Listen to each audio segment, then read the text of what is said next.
मसीह खुदावंद में आप सबकी सलामती हो। खुदावंद आप सबको बरकत दे और इन हालात में भी खुदावंद आपकी मदद और रहनुमाई करे। तो आज एक छोटी सी बात मैं शेयर करना चाहता हूं जो मैंने सीखी और चाहता हूं कि आप तक पहुंचाऊं।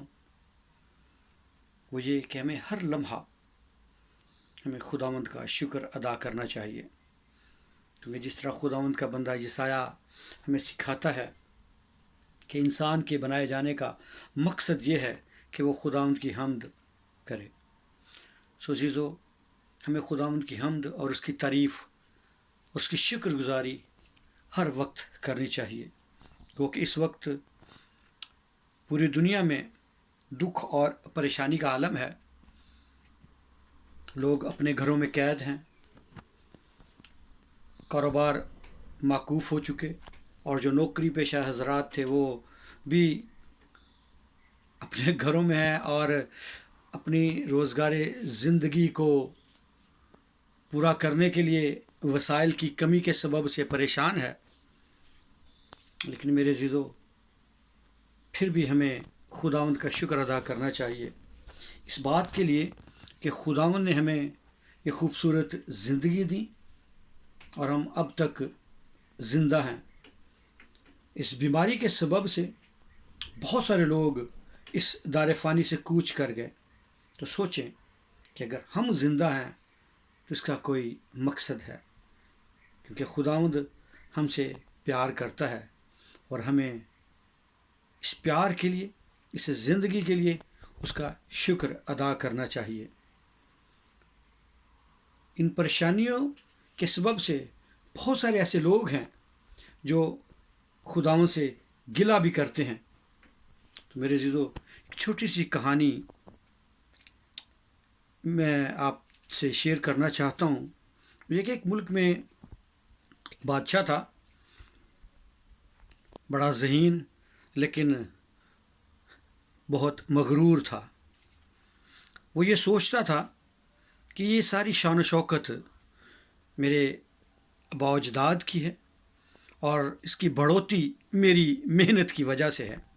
लेकिन उसका एक वज़ीर जो दानिशमंद और खुदा से डरने वाला था, वो उसे कहता है कि बादशाह सलामत, ये दुनिया फ़ानी है, आप इस रियाया के बादशाह हैं, हमें चाहिए कि हम इस रियाया की हालत पर गौर करते हुए इनका ख्याल करें, इनसे प्यार और मोहब्बत से पेश आएँ और इस बात के लिए हम खुदा का शुक्र करें कि खुदा ने हमें इनसे थोड़ा ऊपर दर्जे का रखा है। तो बादशाह इस बात से अक्सर नाराज़ भी हुआ करता, कहता कि मैं बादशाह हूँ और ये सब मेरे नीचे हैं। तो मेरे अज़ीज़ों, वो कहता कि ये जो बादशाहत है ये खुदा की तरफ से अता करदा है, इस बात के लिए आपको खुदा का शुक्र अदा करना चाहिए। लेकिन वो इस बात से मुत्तफिक ना होता था। तो मेरे अज़ीज़ों, एक वक्त बादशाह एक हादसे का शिकार होता है और उसके हाथ की एक उंगली कट जाती है। वज़ीर उसके पास था, वो कहता है कि खुदावंद तेरा शुक्र हो कि तूने बादशाह की जान बचाई। बादशाह इस बात से सख्त गज़ब में आता और नाराज़ होता है और सोचता है और कहता है कि मेरी उंगली कट गई, मैं ज़ख्मी हालत में हूँ और ये वज़ीर शुक्र कर रहा है। वो ये सोचता है कि शायद ये मुझसे हसद करता है, इसलिए कहता है कि शुक्र हो कि इसकी उंगली कट गई। बादशाह गुस्से की हालत में अपने वज़ीर को कैद खाना में डलवा देता है। कुछ अर्सा के बाद जब बादशाह का ज़ख़म ठीक हो जाता है तो अपने शौक़ के मुताबिक अपने सिपाहियों को लेकर शिकार के लिए जाता है। और जब वो जंगल में जाते हैं तो वो अपने साथियों से, उन सिपाहियों से बिछड़ जाता है और जंगल में गुम हो जाता है। जिसो वहाँ पर एक जंगली कबीला ऐसा भी था जो दूसरे इंसानों को, जो वो सोचते थे कि दुनिया के दूसरी तरफ हैं, उनको जब पकड़ लेते تو اپنے دیوتا کے آگے اس کی قربانی چڑھاتے اور اس سے خوشی منایا کرتے تھے۔ تو اس جنگلی قبیلہ کے افراد نے جب بادشاہ کو پکڑ لیا اور اپنے دیوتا کے سامنے اس کو قربان کرنے لگے، تو جب انہوں نے دیکھا کہ اس کی ہاتھ کی انگلی کٹی ہوئی ہے، کیونکہ وہ اپنے دیوتا کو کسی داغدار چیز کی قربانی نہیں چڑھانا چاہتے تھے، تو وہ اس سبب سے کہ یہ بادشاہ تو داغی ہے اس کو چھوڑ دیتے۔ جب بادشاہ واپس پہنچتا ہے تو وزیر کے پاس جا کر اسے گلے لگاتا اور کہتا ہے کہ تو ٹھیک کہتا تھا، ہمیں ہر بات میں خدا کا شکر ادا کرنا چاہیے۔ وزیر بھی حیران ہوتا ہے کہ آج بادشاہ کو کیا ہو گیا۔